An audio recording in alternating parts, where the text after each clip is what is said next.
Madam, ಈಗ ಒಂದು ವ್ಯವಸ್ಥೆನ ಸರಿಪಡಿಸುವಂತ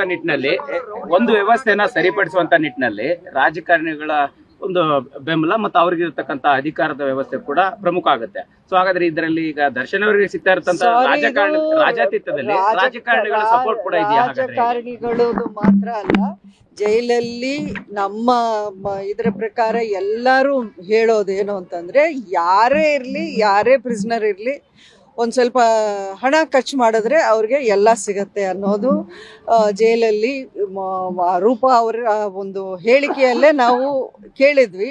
ಬಟ್ ಇನ್ನೊಂದು ರೀತಿಯಲ್ಲಿ ಹೇಳಬೇಕು ಅಂದರೆ, ಇದು ಬರೀ ಬೆಂಗಳೂರು ಪರಪರ ಅಗ್ರಹಾರ ಜೈಲಲ್ಲಿ ನಡೆಯೋದು ಅಂತ ನನಗೆ ಅನಿಸ್ತಾ ಇಲ್ಲ.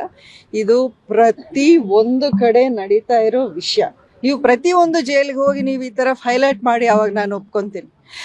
ಬರೀ ಕರ್ನಾಟಕದಲ್ಲೆಲ್ಲ, ಇಂಡಿಯಾದಲ್ಲಿ ಅಥವಾ ಪ್ರಪಂಚದಲ್ಲಿ, ನೀವು ಅಮೆರಿಕಾಗೆ ಹೋಗಿ ಅಲ್ಲೂ ನಿಮಗೆ ಫೋನ್ಗಳು, ಡ್ರಗ್ಸು, ಸಿಗರೆಟ್ಸು ಎಲ್ಲಾನು ಸಿಗುವಂಥ ವ್ಯವಸ್ಥೆ ಒಂದು ಸಿಸ್ಟಮ್ಯಾಟಿಕ್ ಆಗಿ ಪ್ರತಿಯೊಂದು ಜೈಲಲ್ಲಿ ನಡೀತಾ ಇದೆ. ಇದು ಕರಪ್ಷನ್, ಅಫ್ಕೋರ್ಸ್ ಇದು ಸರಿ ಅಂತ ಹೇಳೋಕ್ಕೆ ಚಾನ್ಸೇ ಇಲ್ಲ. ಇದು ಕಾನೂನಿಗೆ ಇದು ವಿರುದ್ಧವಾದದ್ದು. ಬಟ್ ಆದ್ರೂ ಇವಾಗ ನಾನು ಹೇಳ್ತಾ ಇರೋದು, ಜಸ್ಟ್ ನೀವು ಒಮ್ಮೆ ಯೋಚನೆ ಮಾಡಿ, ಇದು ಸಿಸ್ಟಮಲ್ಲಿ ಇರೋ ಕರಪ್ಷನ್. ನೀವು ಒಬ್ಬ ವ್ಯಕ್ತಿನ ಯಾಕೆ ಪಾಯಿಂಟ್ ಔಟ್ ಮಾತ್ರ ಮಾಡ್ತಾ ಇದ್ದೀರಾ?